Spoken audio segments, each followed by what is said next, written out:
우리 옆에 계신 분들과 한번 이렇게 인사해 봅시다. 다음 세대 살립시다 하고 한번 인사해 봅시다. 혹시 옆에 다음 세대가 있다면 살아라 이렇게 인사해 주시기 바랍니다. 살아라. 재원아 살아라. 서로야 살아라. 아이나 살아라. 좋습니다. 혹시 기억하실지 모르겠지만 지난달에 제가 이제 성도님들과 첫 수요 예배 말씀을 나눴을 때 우리 다음 세대의 신앙교육이 그의 육체적인 성장, 통찰력과 지혜의 성장, 인간관계의 성장, 신앙의 성장을 모두 다 통합하는 개념이다. 우리 아이들의 믿음이 자라난다는 것은 몸이 자라난다는 것, 마음이 자라난다는 것, 지혜가 자라난다는 것, 모든 것을 포함한다. 즉 신앙교육은 전인적인 성장이 일어나는 교육이다라고 나누었었는데 아마 기억을 못 하시겠죠? 감사합니다. 네, 그래서 제가 자주 설교할 수 있는 거예요. 유튜브에 나와 있으니까 보시면 좋겠습니다. 담임 목사님과도 이야기를 나눴는데 제가 이제 수요일 날 설교하는 요 시간은 교사 세미나를 제가 했던 그동안 교사 선생님들을 가르쳤던 그 내용들을 이제 말씀으로 좀 풀어내서 선생님들이나 부모님들이 좀 들으시면 좋은, 그렇지만 우리 아이는 부모나 교사만 키우는 게 아니라 온 교회가 같이 키우는 거니까 우리 성도님들이 다음 세대를 바라보는 마음을 함께 키워갈 수 있는 그런 말씀으로 좀 준비해 봤습니다. 그렇다면요, 어떻게 하면 우리의 정말로 소중한 다음 세대를 전인적인 그리스도인으로 성장하게 우리가 도와줄 수 있을까요? 우리의 가정에서, 교회에서, 또 교회학교에서 우리 아이들을 어떻게 가르쳐야 이 아이들이 그냥 뭔가 머리만 크는 아이들이 아니라 나중에도 신앙의 자리에 오래 머물러 있고 믿음으로 살아가는 그런 그리스도인으로 우리 아이를 세울 수 있을까요? 혹시 주변에 교회학교 선생님이나 자녀를 키우고 있는 우리 부모님들, 성도님들이 계시다면 오늘 설교를 좀 추천해 주시면 감사하겠습니다. 구독, 좋아요, 알림 설정 부탁하겠습니다. 세상은 정말 빠르게 변하고 있습니다. 그죠?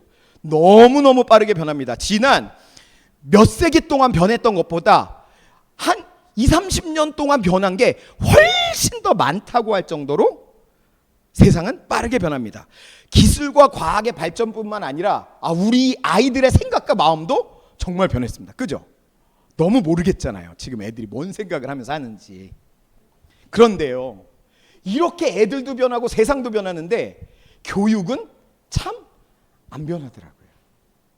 물론 교육이 쉽게 바꾸고 쉽게 변화할 만한 것은 아닙니다. 그냥 막 이 새로운 게 좋다고 해서 막 시험해보고 실험해보고 이럴 수가 없잖아요. 소중한 아이들에게. 그죠? 그럼에도 불구하고 우리 아이들이 육체적으로나 지적으로나 인격적으로나 하나님께 사랑받는 그리스도인으로서 전인적인 그리스도인으로 자라나게 바라고 있는 우리는 한번 지금까지 우리가 어떻게 교회에서 교육을 해왔나, 우리 아이들을 가르쳐 왔나를 한번 돌아볼 필요가 있습니다. 교회학교 교육, 주일학교 교육이 처음 시작됐을 때는요, 거리에 교육받지 못한 아이들이 막 넘쳐나던 그런 시기였습니다. 그래서 걔네들을 데려다가 글자도 가르치고 성경도 가르치고 밥도 먹이던 그게 주일학교의 시작이었습니다. 우리나라의 교회학교 교육의 시작도 마찬가지였어요. 선교사님들이 한국에 들어와 봤더니 교육받지 못한 아이들, 천한 아이들, 특히나 여성들은 참 교육을 못 받았는데 그 당시에 여성들을 데려다가 가르치기 시작했어요. 글을 가르쳤는데 선교사님들이 가르치다 보니까 그 글의 내용이 뭐예요? 성경. 근데 선교사님들이 왔는데 불경으로 가르치진 않으셨을 거 아니에요. 성경. 그러다 보니까 아이들의 믿음이 자라났습니다. 그 당시 주일학교는 정말 폭발적인 성장이 일어났고요. 그건 전 세계에서 유래를 찾아보기 힘들어서 세계 주일학교 협회에서 조선의 주일학교를 집중했대요. 전국 아이들의 90%가 가까운 아이들이 다 주일학교를 다니고 있다는 보고를 받고 깜짝 놀랐다는 거 아닙니까? 이때 자라난 요 믿음의 세대는요, 일제강점기 한국 사회를 지탱했던 힘이 됩니다. 그죠? 요렇게 주일학교 시기를 자라난 이 믿음의 시대는요, 민족의 희망과 등불이 되었고 광복과 전쟁을 거치며 민족 재건의, 대한민국 재건의 중심이 된 게 바로 이때 이 주일학교에서 배우고 하나님을 찾았던 믿음의 세대들이었습니다. 우리 여기 장로님들, 권사님들 중에 그 세대가 있으시, 우리 박수 한번 드릴까요? 감사합니다. 우리 젊은 세대는 알아야 됩니다. 지금 요 스마트폰이 너무 좋은 우리 아이들은 요 스마트폰을 만들기 위해 우리 엄마 아빠들이 얼마나, 할아버지 할머니들이 얼마나 고생하셨는지 알아야 됩니다. 그런데요, 그때 주일학교의 교육을 한마디로 정리를 해보자면 다음 세대를, 어린이와 청소년을 대상으로 하는 교육이었어요. 잘 안 보이시죠? 괜찮습니다. 잘 안 보여도 됩니다. 어린이와 청소년을 뭐라고요? 대상으로 하는 교육. 그래서 어린이와 청소년을 대상으로 하는 교육에서 중요한 건 뭐냐면 무엇을 가르칠까가 정말 중요했어요. 그래서 아이들한테 가르쳐야 되는 성경 말씀이 어떤 말씀을 가르쳐야 될까, 복음을 어떤 복음을 전해야 될까, 교리를 어떤 교리를 전해야 될까, 그래서 그게 중요했어요. 그래서 보면 옛날에 주일학교 선생님들 하셨던 분들은 아시겠지만 옛날 공과책 보면 어떻습니까? 어린이용 교재는 얇아요. 선생님 교재는 어때요? 두꺼워요. 애들한테 더 많이 줬는데 왜 선생님 교재가 두꺼워요? 선생님이 제대로 알고 가르쳐야 되기 때문에요. 그래서 다음 세대를 대상으로 하는 교육에서는 뭐가 중요해요? 무엇을 가르칠까가 중요한 거예요. 그런데 시간이 갈수록 이런 교육이 처음에는 굉장히 큰 반향이었고 큰 불길같이 일어났는데 이 교육이 큰 문제를 맞습니다. 어떤 문제를 맞이해요? 어떤 문제를 맞이해요? 뭐가 없어요? 재미가 없어요. 재미가. 애들한테 이제 성경 말씀 암송하라 그러면 왜요? 재미없어요. 그런단 말이에요. 아이들에게 성경과 교리를 알려주는데 들어가지 않아요. 엄마 아빠한테 종아리 맞으면서 성경을 외워도, 성경 시험 100점을 맞아도 삶이 변화돼요? 안 변화돼요? 변화가 안 되더라. 옛날에는 그냥 불처럼 변화되는데 요즘 애들한테는 변화가 안 되더라는 거예요. 그래서 교회학교가 고민하기 시작했어요. 어떻게 하면 교회를 막 떠나는 아이들을 잡을 수 있을까? 그래서 90년대 후반부터 어떤 교회학교 교육이 시작이 됐냐면 어린이와 청소년을 위한 교육이었어요. 어린이와 청소년을 위한 교육. 앞에서 얘기했던 어린이와 청소년을 대상으로 하는 교육이 무엇을 가르칠까, 이걸 중요하게 생각했다면 어린이와 청소년을 위한 교육에서는 어떻게 가르칠까가 중요해졌다는 거예요. 그럼 이건 어떻게 했을까요? 아이들이 좋아하는 방식으로, 아이의 흥미를 끌어당기는 방식으로 가르치는 일이 중요했어요. 그래서 이때 뭐가 등장했냐? 달란트 잔치. 달란트 잔치 신나잖아요. 애들 선생님들, 제가 예전에 한번 교사 교육을 하면서, 제가 섬기던 교회 교사 교육을 하면서 주일학교 선생님들한테, 선생님 우리 달란트 잔치 하지 맙시다, 이거 안 좋습니다 그랬더니, 목사님 무슨 말씀이세요? 달란트가 없는데 애들이 예배 시간에 조용히 앉아 있기나 하겠어요? 지각을 안 하겠어요? 그래서 제가 항복을 했어요. 중요하잖아요. 그죠? 달란트 잔치, 뭐 또 옛날에는 간식이 별로 중요하지 않았는데 언제부턴가 간식을 좋은 걸 주는 교회로 애들이 몰리기 시작했어요. 야, 여기 교회는 과자를 한 봉지 준다더라. 저 교회는 두 봉지 준다. 무슨 소리야? 우리 교회는 피자 준다더라. 그러면 막 모여. 애들이 그랬던 시기가 있었어요. 그죠?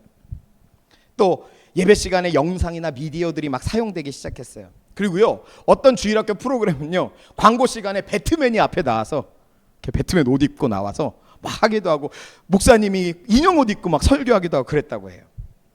그런데 이렇게 되는 교회, 이렇게 청소년과 어린이들을 위한 교육을 했는데 이런 형태의 교회 학교도 결국 또 어려움을 겪었어요. 만약에 이게 끝까지 잘 됐으면 지금 우리 교회 학교의 아이들이 차고 넘쳐야 되는데 어려움을 겪어요. 그게 뭐예요? 교회가 주는 즐거움이 세상의 즐거움과 경쟁이 돼요, 안 돼요? 안 되더라는, 안 되더라. 그리고 또 반대로 교회에서 어떻게 아이들을 즐겁게 해줄까, 어떻게 아이들을 기쁘게 해줄까를 경쟁하다 보니까 뭐가 없어져요? 진짜 교육이 없어져 버린 거예요. 성경도 가르치고 교리도 가르치고 복음도 가르쳐야 되는데 그냥 즐겁고 재밌다 그러고 집에 가면 되는, 그러면 그래 우리 잘했어, 애들이 웃으면 됐어, 이렇게 되어버렸다는 거예요. 그리고 더 큰 문제가 발생해요. 주일학교는 재밌었는데 중고등부 올라가면 재미없어. 이렇게 앉아서 앞에 보고 조용히 예배드려야 되는데, 중고등부 청년부는 우리 재밌었는데 작년부 남전도에 여전도에 가기 싫어, 난 결혼해도 청년부 있고, 이렇게 되더라는 거예요. 그러면 우리는 어떻게 아이들을 이제 가르쳐야 할까요? 오늘 본문에서 예수님의 중요한 교육 방법이 나오는데 이 방법을 통해 우리가 아주 중요한 다음 단계로 나아가는 교육을 한번 배워봤으면 좋겠습니다. 우리 1절 말씀을 한번 같이 읽어보면 좋겠습니다. 함께 읽어보겠습니다. 시작. 그 후에 주께서 따로 70인을 세우사 친히 가시려는 각 동네와 각 지역으로 둘씩 앞서 보내시며 아멘. 지금 예수님은 70명을 보내세요. 어디로 보내신다 그래요? 친히 가시려는 동네. 이 70명이 이제 가서 복음도 전하고 귀신도 쫓아내고 이런 일들을 하라고 주님 명령하셨는데 어떤 동네로 보내신대요? 조금 위험이 덜한 동네, 조금 교육하기에 괜찮은, 연습해보기 괜찮은 이런 동네가 아니라 친히 가시려는 동네로 보내신대요. 이 말이 의미하는 바는 명확해요. 지금 예수님은 이 70명을 예수님이 앞으로 하시려고 하는 그 사역, 예수님이 앞으로 이루고자 하시는 그 하나님 나라의 사역을 위해 보내셨다는 거예요. 이 70명을. 그러면요 여러분, 이 70명이 하나님의 나라를 세워갈 만큼 성장했고 하나님의 나라를 세워갈 만큼 훌륭한 사람들이었기 때문에 그들을 보냈을까요? 우리 3절 말씀 같이 읽어봅시다. 시작. 갈지어다 내가 너희를 보냄이 어린 양을 이리 가운데로 보냄과 같. 지금 뭐래요 예수님? 이 어린 양을 이리 가운데 보내는 것 같대요. 그 말은 무슨 뜻이에요? 불안한 거예요. 불안한 거. 이 70명이 이제 하나님의 나라를 이루는 예수 그리스도의 십자가를 향해 나아가는 그 위대하고 귀한 사역을 위에 쓰임을 받게 됐는데 그 쓰임 받는 이 사람들이 제자 훈련 수료하고 목사님한테 안수기도 받고 이제 선교사입니다 출발 이런 게 아니라 아직도 불안하고 아직도 연약한데 보내셨다는 거예요. 왜요? 왜 보내셨을까요? 그것은 이렇게 하나님 나라에 참여할 때에만 배울 수 있는 게 있었기 때문이에요. 예수님이 산상수훈으로 하나님의 말씀을 풀어 가르쳐 주시고 여러 가지 기적을 보여주시면서 말씀을 먹이셨어요. 그렇게 가르치는 것도 있었지만, 기적을 보여주시면서 가르치시는 것도 있었지만, 그럼에도 불구하고 이들이 아직 부족해도 하나님 나라에 참여할 때에만 배울 수 있는 것이 있기 때문이고, 그래야만 성장하는 부분이 있기 때문에 예수님은 그들을 보내셨다는 거예요. 그래서 여러분, 오늘 우리는 본문을 통해서 다음 세대가 대상인 교육, 다음 세대를 위한 교육에서 새로운 단계의 교육으로 나아갈 힌트를 발견할 수 있어요. 그 힌트가 뭐냐? 바로 다음 세대와 함께하는 교육이에요. 우리 같이 해볼까요? 다음 세대와 함께하는 교육. 여러분, 다음 세대와 함께하는 교육이란 말은요, 우리의 어린이와 우리의 청소년들이 교육의 주체가 된다는 얘기예요. 무엇을 배울까, 어떻게 배울까를 그동안은 선생님이랑 교회학교 교육자들이 다 정했어요. 이걸 가르쳐 줄 거고, 이걸 배울 거고, 이렇게 배울 거고, 이걸 다 가르쳐 줬는데, 이제 다음 세대와 함께하는 교육은 무엇을 배울까, 어떻게 배울까를 학생들이 함께 결정하고 함께 시도해보고, 그 시도가 성공하든 실패하든 그 시도를 통해 경험하는 걸 통해서 함께 배워가는 교육 방식이 다음 세대와 함께하는 교육이라는 거예요. 예수님이 보낸 이들이 각각의 마을에서 경험한 성공과 실패들이 쌓여 예수님의 길을 준비하는 제자들로 성장한 것처럼, 우리의 아이들이 스스로 배움의 길을 선택하고 자신을 실험해 봄으로써 성장에 이르도록 하는 게 바로 다음 세대와 함께하는 교육이라는 거예요. 여러분, 다음 세대가 첫 번째로 얘기했던 대상이 되는 교육은 아이들이 어떤 모습이에요? 선생님은 토기장이나 목수와 같아. 그러니까 너는 아직 백지, 너라고 하는 백지에 내가 하나님의 말씀을 쓸 거야. 이렇게 자라나렴. 요게 다음 세대를 대상으로 하는. 그럼 다음 세대를 위한 교육은 어떤 모습이에요? 아이들이 선생님이 앞에서 재밌게 해줄 테니까 넌 앉아서 하하 즐겁게 웃으렴. 관객 같은 모습이죠. 근데 다음 세대와 함께하는 교육에서요, 학습자는, 학생들은 주도적이 된다는 거예요. 교사와 학생이 파트너가 돼요. 함께 학습 공동체를 만들어가는 동료가 돼요. 그래서 제가 이제 저희 청소년부 예배를 좀 순서를 바꿨거든요. 그래서 예배 딱 시작하면 소그룹 모임 먼저 시작합니다. 우리 모여가지고 하나님 말씀 배우기 전에 서로 인사하고 관계를 맺고 단 간식을 먼저 줘서 좀 정신을 깨우고, 그리고 나서 설교 3가지 설교 시간 질문 중에 첫 번째 도입에 대해서 나누고, 그리고 나서 설교 끝난 다음에 또 예배 끝나면 선생님들이 한 줄로 쭉 서면 애들이랑 서로 악수하고 안아주고 이런 거 하거든요. 왜 하냐면 야, 자, 일로 와, 우리 여기에서 같이 배우는 거야, 우리 공동체로 와 하는 좀 강제적인 깨움의 시간들이에요. 그렇게 하고 있거든요. 제자들이 예수님한테 돌아와 있을 때 이 제자들이 어땠어요? 우리 같이 17절 읽어볼까요? 시작. 70인이 기뻐하며 돌아와 이르되 주여 주의 이름이면 귀신들도 우리에게 항복. 지금 이 제자들이 경험한 거예요. 뭘 경험한 거예요? 예수님의 이름으로 갔더니 어떻게 됐다? 귀신들이 항복했다. 그 예수님의 이름이 하나님의 나라를 이루어가는 강력한 깃발이라는 사실을 지금 제자들이 알게 된 거예요. 우리의 교육 현장에서도 이런 일이 일어나길 바라는 거예요. 우리의 아이들이 이제 우리가 예배 시간에 배운 복음을 가지고 또 수련회에서 받은 은혜를 가지고 학교 현장에 가서, 직장에 가서 내가 여기에서 믿음이 있는 친구들과 함께 기도하고 이곳에서 믿음의 삶을 살아내다가 성공만 하겠어요? 아니잖아요. 실패도 할 거 아니에요. 성공했던 경험, 실패했던 경험들을 다 가지고 교회로 오면 교회에서 함께 예배하면서 그 성공했던 경험과 실패했던 경험들을 가지고 얘기하는 거예요. 70인이 예수님께 왔던 것처럼요. 그랬더니 예수님이 그 70인을 보면서 뭐라고 하시냐면 18절 읽어보겠습니다. 시작. 예수께서 이르시되 사탄이 하늘로부터 번개같이 떨어지는 것을 내가 보았노라. 지금 예수님이요, 너희들이 각 마을에 가서 경험했던 게 이런 뜻이야 하고 해석해 주시거든요. 보세요.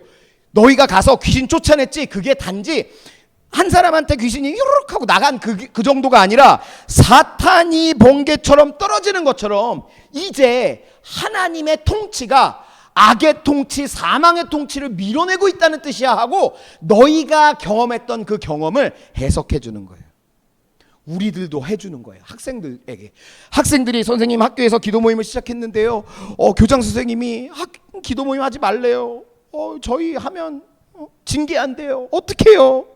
이런 말을 하는 친구들도 있고, 어떤 친구들은 기도 모임을 시작했는데요, 10명이 갑자기 모였어요. 애들이 그렇게 기도하고 싶대요. 이렇게 모였어요.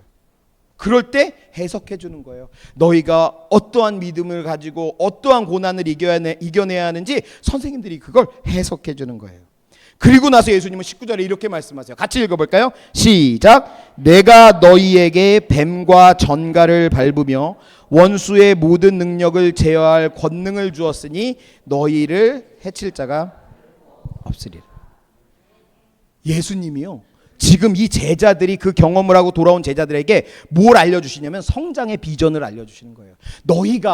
이제 너희가 이러한 일을 할 수 있을 정도로 위대한 하나님의 사람으로 세워질 거야 라고 이야기를 해주는 거예요. 아이들한테요, 야, 넌 정말 멋져. 너를 향한 하나님의 놀랍고 위대한 뜻이 있어. 너를 통해 하나님이 큰 일을 하시고 이 세상을 변화시키실 거야. 그러면 애들이 믿어요, 안 믿어요? 안 믿어요. 어떤 친구는 제가 여학생이었는데, 야, 너 참 예쁘다, 진짜 예쁘다, 너무 예뻐, 이 얘기를 막 하니까 처음에는 막 이러다가 나중에 짜증내더라고요. 저 안 예쁜 거 안 돼, 왜 자꾸 저한테 그러세요? 참. 아이들 자존감이 되게 낮아져 있거든요. 이걸 어떻게 깨겠어요?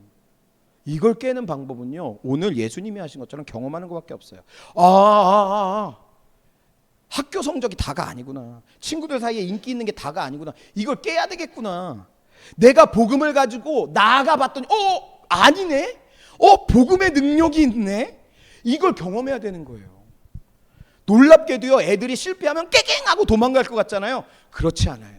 우리 옆에 예수님과 같은 선생님들이 옆에서 너의 실패가 어떤 의미인지, 그때 하나님이 어떻게 하시는지를 알려주고 경험하고 함께 씨름하면 실패해도 우리 아이들이 쉽게 뒤로 물러서지 않아요. 오늘 예수님이 하신 것처럼 지금 우리가 연약해 보이지만 복음의 능력이, 우리가 경험한 그 복음의 능력이 더 큰 일을 하실 거야라는 걸 깨닫게 해준다니까요. 그리고 나서 20절에 예수님이 이렇게 말씀하세요. 함께 읽어볼까요? 시작. 그러나 귀신들이 너희에게 항복하는 것으로 기뻐하지 말고 너희 이름이 하늘에 기록된 것으로 기뻐하라 하시니라. 그리고 제자들이 경험했던 흥분과 감정의 소용돌이 속에서 바른 길을 제시해줘. 야, 그래, 귀신이 쫓겨나니까 뭔가 기쁘지, 뭔가 힘이 있는 것 같지. 그런데 그거 말고 하나님 나라를 바라봐야 돼. 오늘요, 예수님의 이 가르침이 바로 다음 세대와 함께하는 교육 모델에서 교사들이 해야 하는 일이에요. 교사들은요, 지식을 알려주는 강사나 교육 엔터테이너가 아니라 학생이 배우는 것을 도와주는 사람, 촉진해주는 사람이 바로 교사예요. 그래서 학생들을 대상으로 하는 교육이 무엇에 집중하고 학생을 위한 교육이 어떻게 집중한다면 학생들과 함께하는 교육은 누구에 집중해요. 누구. 나한테 온 이 학생이 누구지? 얘가 지금 그 학교에서 무엇을 경험했지? 얘는 그것을 통해서 무엇을 느꼈지? 지금 얘의 감정은 어떻지? 얘의 마음은 어떻지? 지금 이 아이에게 집중해서 봐주는 교사가 바로 다음 세대와 함께하는 교육에서 학생들의 학습을 촉진해주는 교사라는 거예요. 그래서요, 이 학생들과 함께하는 교육, 다음 세대와 함께하는 교육의 가장 큰 단점이요, 선생님 한 명이 막 100명씩 데리고 교육을 할 수가 없어요. 선생님 한 명이, 잘 훈련된 선생님 한 명이 5명, 많으면 한 7, 8명 정도가 딱이에요. 그래야 애들을 잘 봐주죠. 아, 이 아이는 이렇구나, 이 아이는 저렇구나, 그죠? 그래야 아이들을 돌아봐주고 상담해주죠, 그죠?